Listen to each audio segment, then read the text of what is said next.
And we're live. Welcome to Music Matters 2020. I'm your host, Jason Tramm, and we're delighted that you could join us for our unique podcast community, where we discuss the issues and challenges that musicians face in the year 2020 with all of the challenge that COVID has thrown at us, the cancellations, the sickness, and the whole musical industry has been kind of swimming and trying to figure out a new equilibrium as artists do art and are creative and do new and exciting things. We're excited to share that with you. We focus on innovation and artists who are doing innovative things, and we're delighted that you can join us. Please remember to subscribe to us on YouTube and hit that bell icon for the most up-to-date information on upcoming guests and topics. And we have an exciting series of shows coming up in the next couple of weeks. We've put more than our usual 2 a week, and we're delighted that you can join us. We have a wonderful guest tonight, Miss Victoria Robertson, who is a soprano based in California on the West Coast, but has roots on the East Coast, and who is active in a variety of musical styles, from classical music, opera, to musical theater, and everything in between. Also a gifted television and video documentary producer, and we're delighted that she can join us. Welcome, Victoria. Hi, Jason. Well, welcome to sunny San Diego, where the weather's in the mid-70s. I'm sending warmth and rub it in. Rub it in. We're in the middle of our first blizzard of the season. It's about 25 degrees outside here in suburban New York, and we're expecting from anywhere from 16 inches to 2 feet. So we'll enjoy your sunshine in the back. Christmas. Well, we're going to make that wish come true on the East Coast. Thank you for having me. So now you originally have New Jersey roots. Is that true? This is true. Yeah, my parents are originally from England, and for a better life and opportunity, in their opinion, they wanted to move to America. So after they got married, they moved to America, and about 9 years later, had a couple kids, myself and my older brother. So I'm a first generation American, born and raised in Princeton, New Jersey. And what brought you out to the West Coast? Well, my father's an engineer, so we all moved over to Silicon Valley when I was about 13. And, you know, when you move to California from New Jersey, you're expecting boardwalks, palm trees, rollerbladers. At the time, rollerblading was really big. And there wasn't really any of that in Morgan Hill, California. I had brown hills and one palm tree at the end of my road. So I kind of said, you know, for college, I'm determined to go find that ocean. And then I moved to California for university. San Diego. I was in California, but I moved to Southern California, real California to me. Yeah, that's when we think when New Yorkers think California, we think San Diego. We think the South. We think L.A. and sorry, NorCal people. I love you guys too, but you know we kind of got it made down here. So now tell us about your journey as an artist. Did you always know you wanted to be a singer and a performer? Well, this ties in because, you know, growing up in Princeton area, New Jersey, we had a very good music program in our elementary schools. So I was singing at the church, and I was being taught music theory, violin K through 12. We had choral groups all in elementary school. And as well as art, you know, we just had all that funding. And that's where the teachers started finding out that I had an exceptional ear for music and a timbre of voice. And so I got picked out by my elementary school teachers. So, you know, I'm a really big advocate for music in the schools and music for youth right now, because it really helped me find my identity. I've done athletics as well. I was a professional tennis instructor, and I played through college. But to me, music is just another layer of identity that children can find, brain development and concentration and all the skills you get from music. So, you are the second artist I'm really glad that I've met and I've interviewed who's excellent in tennis. The composer who's a couple generations older than you, Gwyneth Walker, was also a semi-professional tennis player as well. That's interesting. Really? And Stephen Schwartz, you know, I did his premiere opera in Opera Santa Barbara, Seance on a Wet Afternoon, and we would go play tennis on our breaks. So, how cool. The tennis players.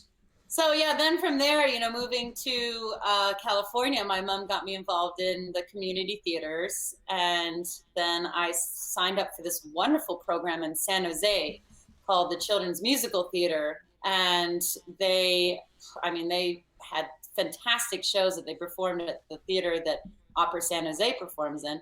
and we were doing really high quality shows. And actually, two or three of my colleagues there are now big stars on Broadway. I mean, it was a very good training program for musical theater. So Musical theater, certainly the music that's going to grab young people in America. And then, so how did you get the opera bug? How did you get the classical music bug? well, I moved down to San Diego for university, and I heard that they were having auditions at the opera company.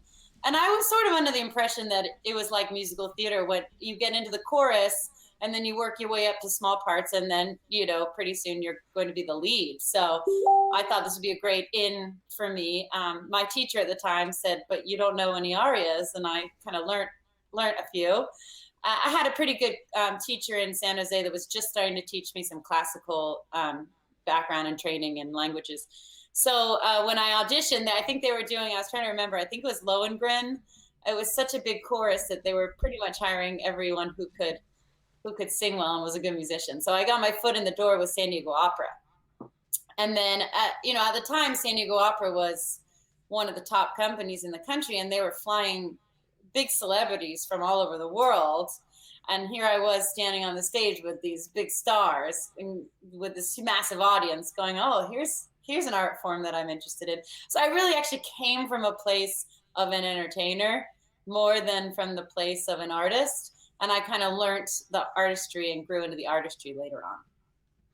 Yeah, it's important. Well, everyone has their own unique path, and it's really interesting to hear the way people approach it. And what did your background in musical theater bring to your classical work? Well, I really have this ability to connect with my audience. I think I have a good humor.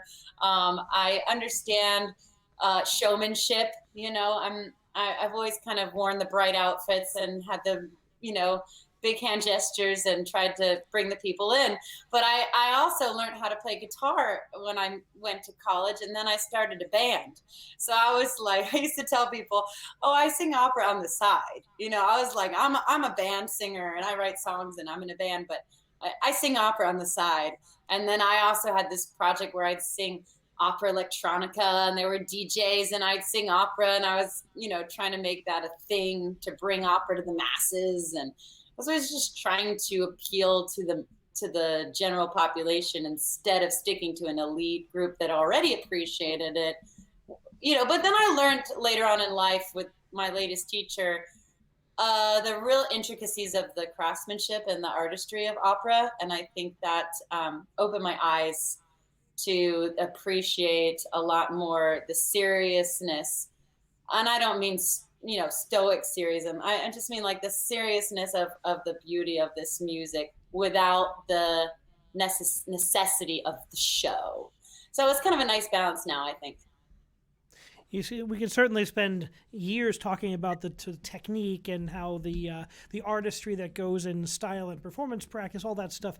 But it's so important. It is ultimately a staged work, and it's so important that the staged aspects are exciting and visceral. Of course, the technique must be there, but without that, it's not that interesting, to be honest. It's true, and it's a funny balance now with the video world and the image, and everything is so important in the opera, whereas it didn't used to be as important.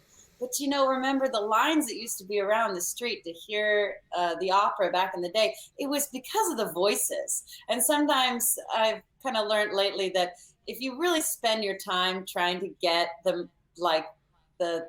technique right for the voice, they will come to you no matter what the atmosphere. And I know that, there's a lot of focus on the beauty of the stage, the sets and the costumes. And of course, that's all part of the opera. But, some companies I'm finding are sort of neglecting now the charisma and technical power that can come from taking time to develop the voice. So it's such a balance, well, more than anyone, I'm sure. The opera world is such a balance. You can't really ignore one and push the other. You have to focus on them all. Well, I was trained by old school voices. My mentor was Alfredo Silipini, who was the coach and pianist and eventually conductor. Worked with Corelli quite a lot, and from his generation on, there's the older generations always say that there's like a lack of the understanding of the old school and the old school sounds, and even at my age, I'm in my mid-40s. I hear back and I don't hear a lot of what he would talk about. It's really kind of there's a lot of the focus is so much on the visual nowadays. It's really maintaining that kind of consistency in the sound is somewhat of a challenge. I look at Broadway and I think of like that Spider-Man production that was such a horrible flop, and the joke was people would come out humming the sets. And, right. And the I just I have for the last decade in my 30s. I met him right before I moved back to England, to London. I thought, oh, I'm going to give it a try. Here I was 30 and I got an agent in West End and they were going to start sending me out. And I had just taken a weekend long session with his teacher. Now I think he's about 82. So at the time he was about 70. And this guy knew so much about technique. And I thought, I always knew inside of me, okay, I'm naturally good. I've obviously taken lessons my whole life, but I just knew there was more in me that I wasn't getting out. And even Maestro Mueller, who I sang for once when he came through San Diego Opera, and I sang for him. And I love this story because he said, "You're not singing with your whole voice. You must sing with your whole voice." So I was young and I was pushing louder. Like, what is he talking about? Is it not loud enough? No, don't push. Sing with your whole voice. And what I learned later on with my teacher, Michael Trimble, was about the body engagement and exactly how to breathe and keeping that whole mechanism staying down in the body and not letting it relax up so that the whole body vibrates. Now, I'm 6'1". If I'm going to get my air down to the bottom of my barrel, I need to know how to breathe lower and deeper than like anybody else, because you got to vacuum that air down. So I've had a lot of fun learning about technique with the right teacher. It's fantastic. must be a challenge to find the right tenor to match up with you. Yeah, height-wise, that's true. Voice-wise, that's true too. Oh, just Put on those lift tenors. No one out-sing your tenor, they've got the big ego. Absolutely. But, if you want a big career as a soprano, you know what they say: make friends with a lot of tenors, because they're the ones that'll open the door. That's funny. So now tell me about the other side of your performing. So on your bio, it says that you spent 8 years as Miss USO. How did you step into that role, and how did you make those connections, and what was that like? So going to UC San Diego, I started in animal physiology neuroscience, and that quickly shifted to me not having the attention span to sit and study too long. So I shifted to a media production degree with a music minor. And in my music classes, I met a lovely young lady who was giving up her crown of the Miss San Diego title of Miss America. So she said to me, "You must try to run for Miss San Diego so that you can, try to take over my title." Well, I wasn't a pageant girl. I was an athlete, a bit of a tomboy.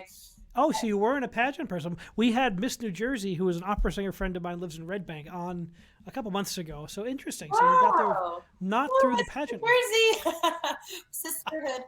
So I did do the competition because she said, "Well, if you'll get the opportunity to sing on stage in front of people." So I was like, okay, sign me up. And I ended up winning. So as Miss San Diego, I was introduced to the mayor at the time, who was telling me that they just got back from an aircraft carrier where they flew a bunch of entertainers out 300 miles to sea, landed on the flight deck, built a stage, and put on a massive show. Now, I was #1 fan of the movie Top Gun at the time. So I was very determined to be part of that. And I went to the USO office the next day and knocked on the door and said, pretty much, "Hi, I'm Miss San Diego. I'd like you to take me on your shows." And that's how it all began. And after the first year of volunteering for them, people started asking, well, where's the current Miss San Diego? Because my title had expired by then. It only lasts for a year. And I said, well, what should we do? I want to keep performing. He said, oh, well, you know what? You should be our Miss USO. And so they kind of gave me an honorary title, and I performed as Miss USO for about 7 years now. So where are some of the most interesting places you performed in that role? One of the most interesting, they sent me to Greenland, all the way up as close as I could get to the North Pole. And there's a venue there called the Top of the World Club. And it pretty much was, and it was New Year's Eve. So it was dark, dark, dark, and talk about cold. And it was fascinating. It was called Thule Air Base, and not many people even can go. I mean, even the families of the people stationed there don't get to visit. So that was probably one of the most unique ones. But I did do 3 arrest carrier landings, which is where I fly out to the carrier. I mean, I'm a big patriot. I was telling you earlier off camera. I love our country. I love supporting our troops. To get to talk to these men and women, from enlisted 18-year-olds to, major generals in the Pentagon. I mean, I just have so much respect, and to hear their stories about what's happening from their point of view is really, really eye-opening. And I always said the biggest problem with singing for the USO was that I kept getting older and they kept staying the same age, because a lot of times we would sing for the enlisted and they all stayed 18 and I would get older and older. I teach college. I can relate. Exactly.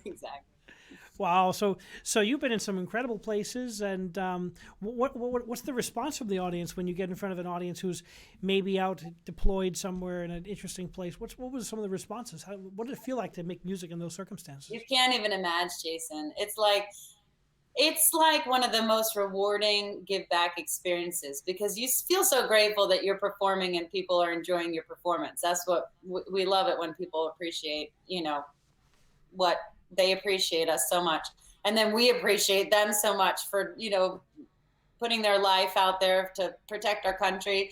So it was such a win-win situation. It was being on cloud 9, really. I mean, and when I was singing at the carriers, of course, 18 years old, Miss San Diego, I mean, there'd be a line an hour long, and I'm signing these autographs and flying out on C-night helicopters the next day. It was kind of fun. Very cool. Yeah, it was very cool. So, but like I said, that besides the amazing machinery, the planes, the troops' spirit and morale, besides all that, it's very heart-wrenchingly emotional when you're at these ceremonies and the color guard is walking and everybody has their uniforms and the ceremonial tradition of it. And then when they drop that flag, even when I sing the national anthem and the color guard tips that flag, which is my cue to start, I mean, I have to breathe really low to stop from getting choked up, because it's really moving. Now, you've sung the national anthem for things like the LA Lakers game. What's it like doing some of those huge events? Oh, well, that's the key word, is huge. I loved it because I felt small. All of a sudden, everyone around me is 7 feet tall, and I thought, wow, this is my people. I must have come from this land. And so, yeah, it's the Padres games and the sports games, and those are just fun give backs. They don't pay you anything. You just go and sing the anthem, and that, you can't beat that. It's nice to be part of the sports community. They're very, very rambunctious crowd. I love it. Do you still get to play your tennis and be active in your sport? So I played tennis through my first year of college, and then I started teaching the kids. I've been very involved in children's activities ever since I was little. Tennis camps, theater camps. Now, I don't know if you saw, but I have a nonprofit company called Opera for Kids. So our goal is to, enhance brain development and appreciation for classical music by exposing them to kid-friendly operas with real opera music from Mozart, Puccini, etc. It's not necessarily a new concept. If people listening to this have probably been involved in these type of outreach programs where you repurpose classical music and put new words to it. So we've just taken it one step further and built a whole nonprofit around it. And we have little YouTube shows teaching kids about instruments, because I just really didn't like the fact that some of my friends' kids, 12, 13 years old, don't even know what an orchestra is. I thought, coming from my New Jersey upbringing where we had classical music in the schools, it's hard that they don't have that access anymore. So yeah, the tennis was kind of at the end of my career was based on teaching. And I think that love for teaching goes to other avenues as well. Well, so I have to ask this because I've had we had an opera singing tenor who was a professional football player before a catastrophic injury and became a very, very fine tenor, Tau Papua. So what is your intense sports background? What does that teach you about discipline and hard work in music? The repetition was used frequently in my latest decade of training about the muscle memory, right? So just like tennis, where you hit forehand, forehand, forehand, forehand, or martial arts, right? You got your hook, your hook, your hook. And I don't know if that was the right movement, the right word, but you know what I mean? This repetition of muscle memory and getting the form correct to the detail. Then when you're in game mode, just like performance mode, you will revert to that muscle memory. Tennis is also a very grounding sport. You're constantly, in your horse stance, in your ready position, your legs are low, your center of gravity is low.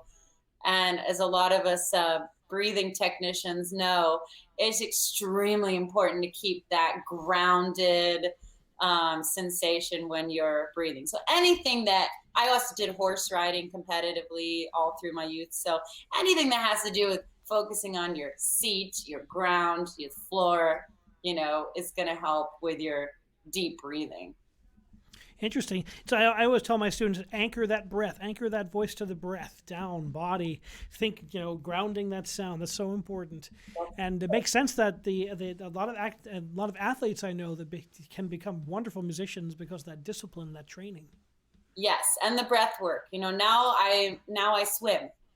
So I was told, imagine 30 years old going to learn, with this great singing master and Michael Trimble. And he said, okay, now get in the pool 4 or 5 times a week and start doing yoga. So I want to learn how to sing. Well, no, you have to learn how to be a professional breather. So now swimming is my sport.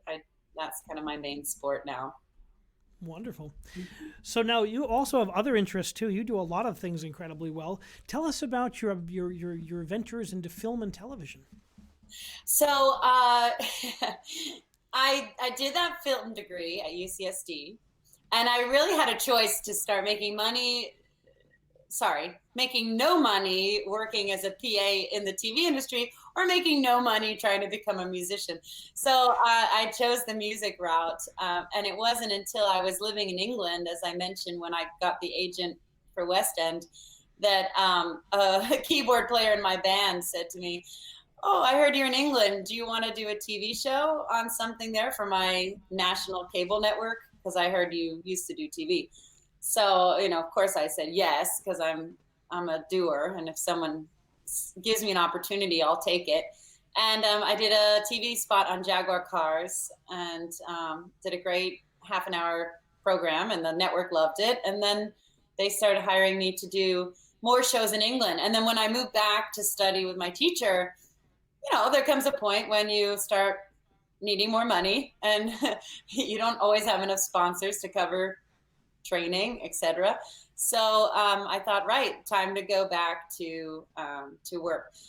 And I started traveling as a travel TV producer and host. So I write my own travel shows, and off I went. And that led to doing virtual reality. And then I had a virtual reality company. And I mean, the story goes on and on. After the virtual reality, I was on the board at San Diego Opera for a hackathon by Opera America, where we decided to bring new innovation to the theater world. So I co-founded a company with someone from Houston Grand Opera, Emily Wells, and Opera on Tap, Annie Hyatt, and we have a company that does virtual reality scans of theaters so that companies can bring their sets in and start doing tech planning virtually, which of course now is so critical. So everything I've done sort of keeps tying back to the arts, which is nice. Well, it's great that you have that broad band of experience, and you can approach the arts from different directions. That's really interesting and unique about you. Yeah, but I mean, I'm really excited to talk to you about this year, to be honest. You know, this, I know you focused on it in some of your previous discussions, and, you know, as you know, and we don't have to, you know, repeat this till we're blue in the face, but this pandemic has crushed the art industry as a whole, and it's very concerning. And I think immediately what I did in April is, I'm very lucky that I live in this lovely house with a huge, you know, front porch that's elevated. And I'd always wanted to sing from my front porch, but honestly, I never had the nerve because, you know, what opera singer really wants to stand out and impose themselves on the community by making massive amounts of sound that maybe not everyone wants to hear? But it was Easter, and I just decided I was going to go out and sing some hymns and Easter songs, because a lot of our work as singers also comes from church. So now you're cutting church jobs as well. And I just didn't like the idea of people being in the neighborhood and a day passing by and they don't quite remember that it's Easter. I wanted something to make sure that they knew, like the church bells ringing, that something is happening today. Why is this person singing? Because it's Easter. Now, how did you plan this? Did you have accompaniment? Did you have other singers with you, or was it just you? my landlord's here. Okay. Greetings. So one problem is now my landlord's putting my house up on the market. So, Ray, hi. Yeah, you're going to be on a national podcast. Yeah, lucky him. I actually met my landlord at San Diego Opera. So, fantastic. Just talking to Jason here on a nice podcast. You're potting. I was telling about the porch opera concerts. So, you know, some of my neighbors came and showed up, and then before you know it, people were asking me to do more. So every Sunday, I started to get on my porch at 12 o'clock every Sunday, and these crowds started to form on the street because they're so desperate for the performing arts. And then the news came. Next thing you know, it's international news. You know, I mean, it was really a whirlwind. But the reason I mention this is not really to, you know, toot my own horn, because all my colleagues can do this. And I just thought, great, this will inspire people to get out and just start singing, because you put your hat out there and people are very generous with the tips right now, because they know that it's a struggle for us. I think people do realize that, and so many of my colleagues, I mean, I have a lot of my Metropolitan Opera colleagues, a bunch of them are doing landscaping right now. These are principal leads at the Met are doing landscaping and things like that. They're doing many different jobs. Everyone has shifted and they're singing lots of different places that they normally wouldn't get a chance to, and it takes a lot of courage to get up there and do something new, to kind of innovate. Yeah, and I must say that it was one of the reasons that I really focused on that television career, you know, with the cable, is because I did kind of always know in the back of my mind, it's not an easy career to make a good living at unless you're one of the top and have good luck.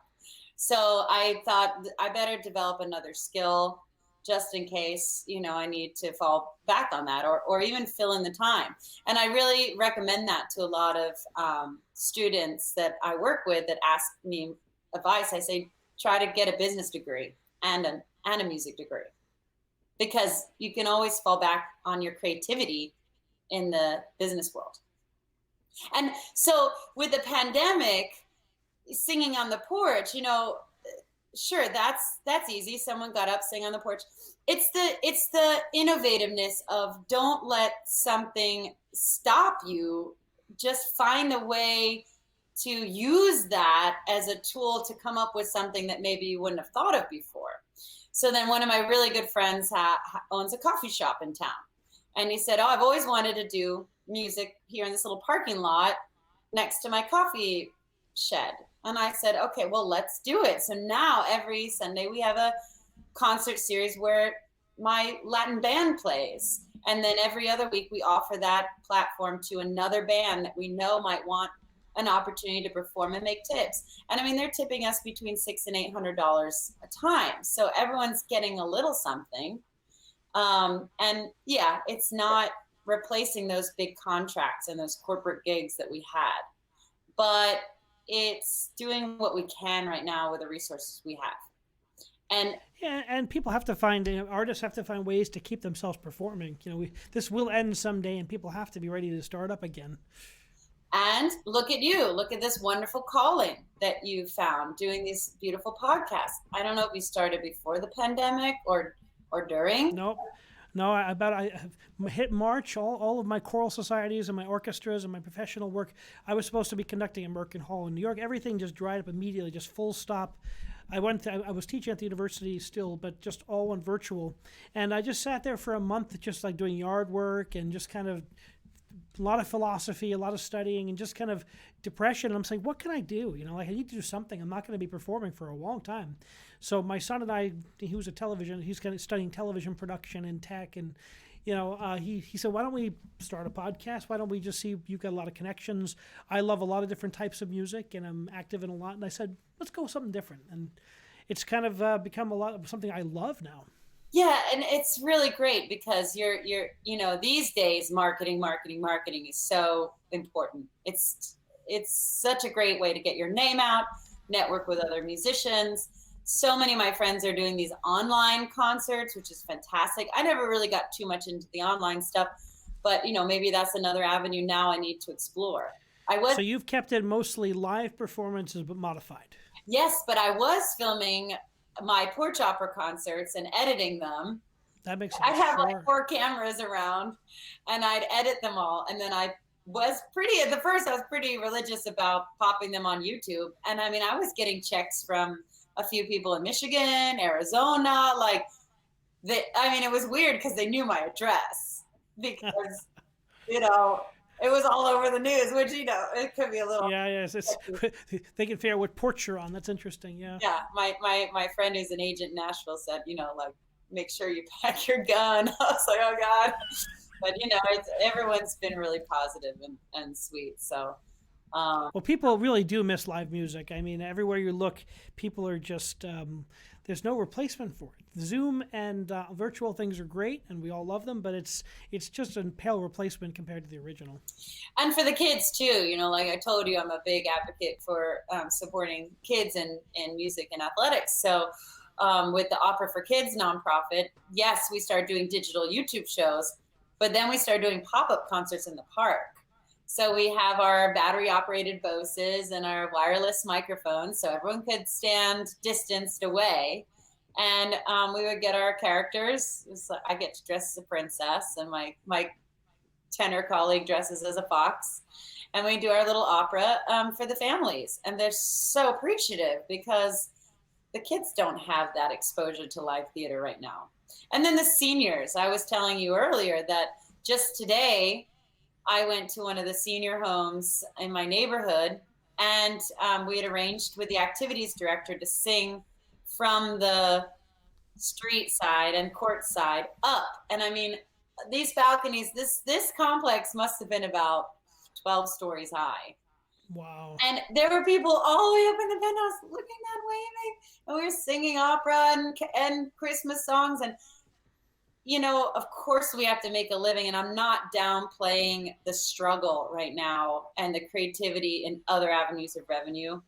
But what I am emphasizing is that if you're called to be a musician to better the world, this is a really good opportunity to fulfill some of that mission. People need music now more than ever. Yeah, it's a basic human need, and we only realize the extent of that when it's gone, when it's not here, when we can't perform live, when everything's grounded. I think we're starting to see I'm seeing murmurings of operas happening. I have a friend who's conducting a full performance in Florida, in Orlando, doing Fledermaus. I don't know what the protocols are there. I know the Jacksonville Symphony, we had the timpani player on a couple weeks ago. They're doing a full season with all sorts of innovative protocols and quarter of the audience live. And so we're starting to see hints of it here and there. Which is wonderful that up. they're doing something. And of course it's hard, especially if you're a bigger company. You've got a board, you've got a lot of people to approve of things. So it's not necessarily easy, but they're making that effort to do it. And I mean, it is an outreach, because even the Porch Opera, yes, I got my name out there. Yes, I was all over the news. Woo, had my fame for a little while, where I'd have camp reporters showing up at my door saying, "This is the Blue House where Victoria Robertson sings opera from her porch." I mean, it was kind of incredible, like, oh, am I famous? But the real outreach was the people standing in the street.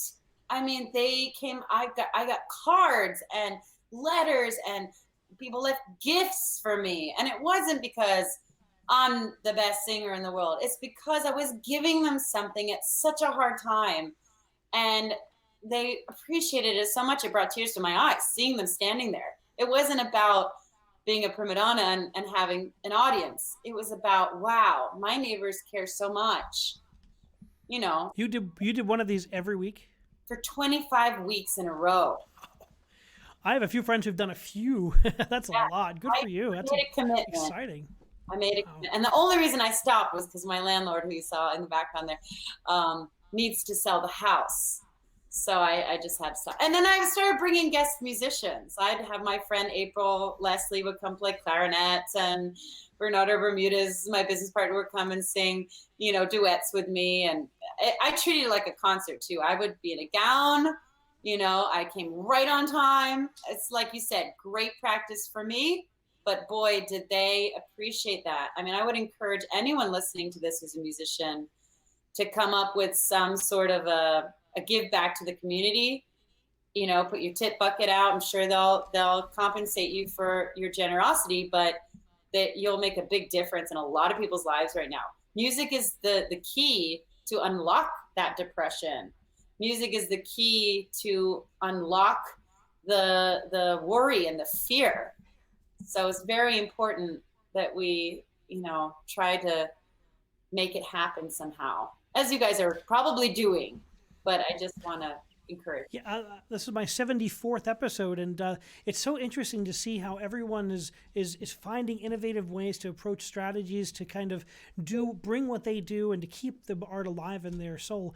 And such amazing things are happening. And this is certainly one of the more inspirational stories that you're able to do such an ambitious series. How do you learn all the repertoire? How do you pick how many songs? Are you like... That's a great question. I mean, my teacher was hoping, I'd have Salome already memorized by now, but, the entertainer in me came out. I thought, oh, they need to hear musical theater. They need to hear patriotic. Sure.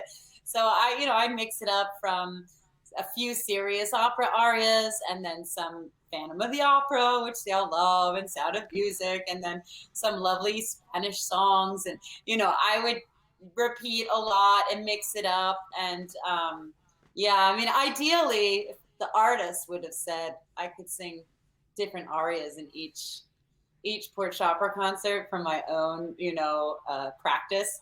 But I'm a sucker for giving the people what they want. And I did a few big important numbers, and a lot of times I gave them what they come. Oh, I love Time to Say Goodbye. Okay. Of course, the Conte Potero is always a hit when I do Pops concerts. People love that music. Time to Say Goodbye. Opener, closer, done. You can't go wrong. And it's something about, in America, musical theater is such an important, it's our genre.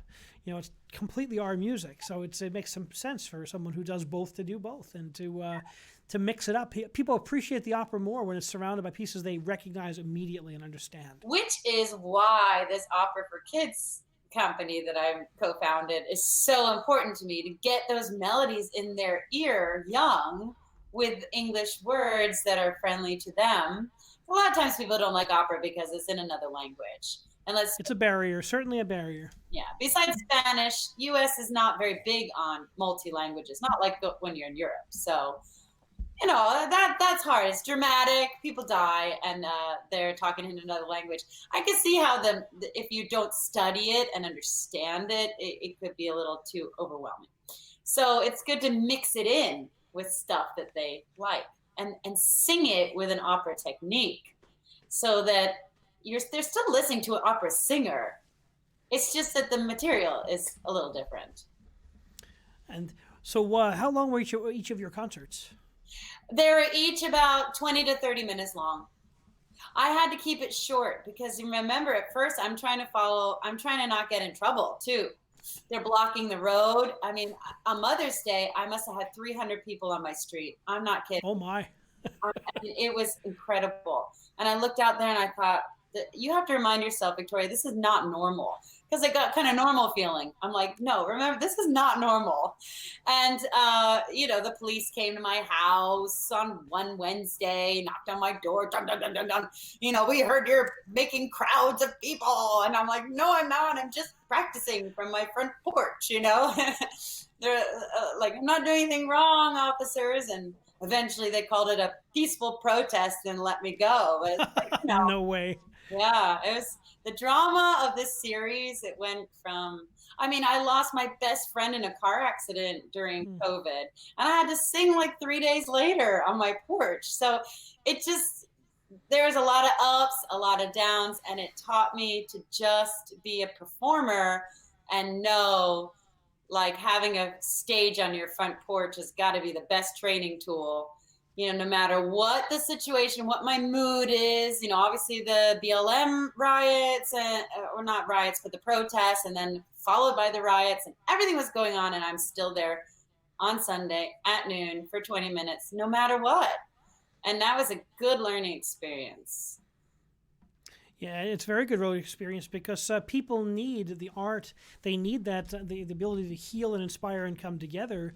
And I think that's something the arts can really provide to everybody, no matter what your beliefs are, no matter where you stand politically, socially. The art crosses those boundaries, and it's there to heal. And it can distract you from things that are bothering you, because you don't want to get too much momentum in a negative way. My philosophy of law of attraction is try not to give too much momentum to the negative thinking. So you got to pull yourself out of that, go to something beautiful. So, and then now I have this concert series where the bands come, and that, people come with their chairs and masks, and they spread out. Everything's outdoor. Everything's very safe.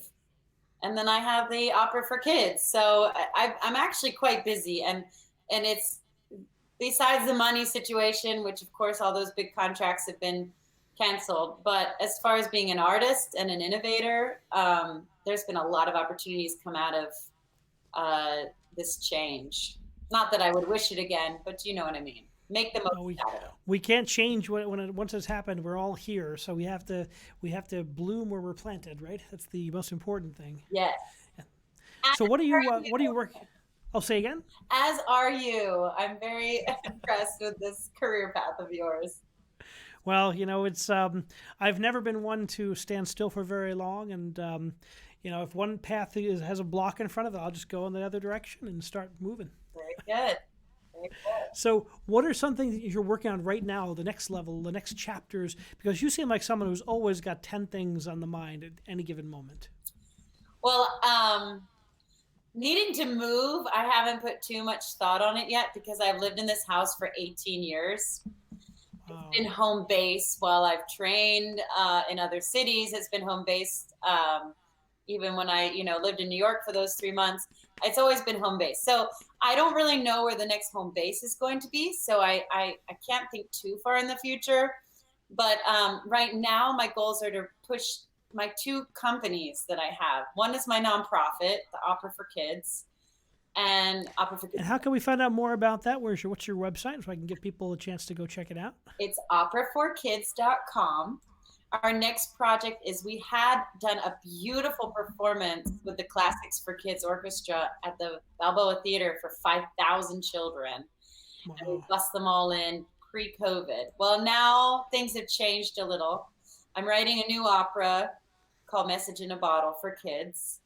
And but we need to have the rights to distribute the opera that we already wrote, and we need to kind of re-record that in the studio so that we have all the rights and permissions and everything from all the musicians done cleanly, so that we can try to distribute that on NPR, okay, PBS Kids, and then we're raising some grant money to do a feature film, a motion picture of our opera for kids to put up on, try to sell to a Netflix type platform.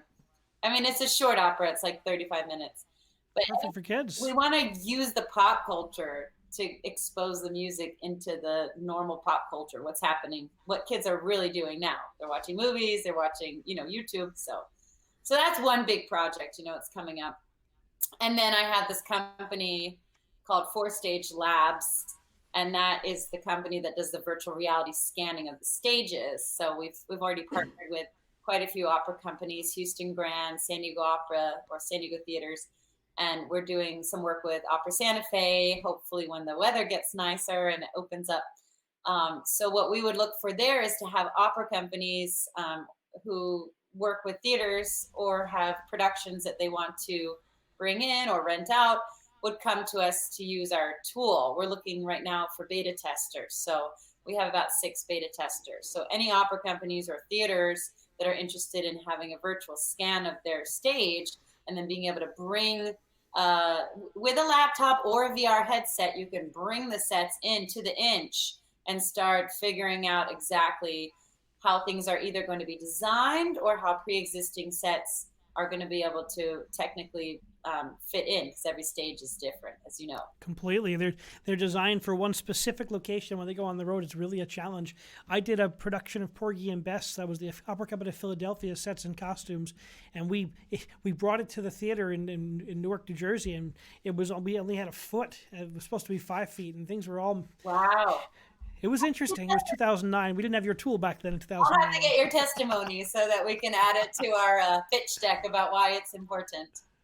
It certainly made for an interesting couple of days of figuring out with the tech hands, stage hands. And, our whole goal when I did, came up with this idea with my colleagues at the hackathon, the Opera Hack, is that we needed to save time and money. We want to save resources. And especially now during COVID, people might want to start planning their productions. So they're going to need a really accurate tool to be able to do that. And so there's a lot going on right now. And my next immediate thing is to try to do another cameo opera porch revival for Christmas. Because as you see, I haven't moved out yet. So I'm just hoping I could stay here for another month or so. Hopefully your next location will have a great porch as well. That's true. That's one of the requirements. But San Diego is getting very expensive, and California is a very difficult place to live now for an artist. So we'll see. If anyone has a good city that they want to recommend to me, reach out to Jason and let me know. Someone online just said Austin, Texas. I just saw that. Austin, Texas. Our Texas is the big... Heard good things. Florida and Texas are like, and some people are going to Arizona, and I love you desert rats, but I'm not really one of you. But Texas and Florida, yeah. We'll see how long we can hold this state together. Well, wherever you decide to go, I'm sure they're going to be thrilled to have you there, especially if you're a neighbor who sings beautifully and gets on there and does innovative and exciting things. And thank you so much for joining us today, Victoria. I'm so happy you reached out to me. This has been so much fun, and it's a pleasure to chat with you, and I hope we can stay in touch. I hope so. I hope we get to work together sometime, too, down the road. Too, for sure. Keep on innovating. Thanks to everyone for listening. Thank you for joining us on Music Matters 2020. Please remember to subscribe to us on YouTube. Hit that bell icon for the most up-to-date information on upcoming guests and topic. Tomorrow at 6 o'clock, we have another special guest, Erica Miner, who is a former violinist in the Met Orchestra turned fiction writer who just wrote her 4th book to great public acclaim. She'll be actually reading part of her book, and we'll be talking about that tomorrow. So join us then. Thank you, and remember, keep music alive. Good night.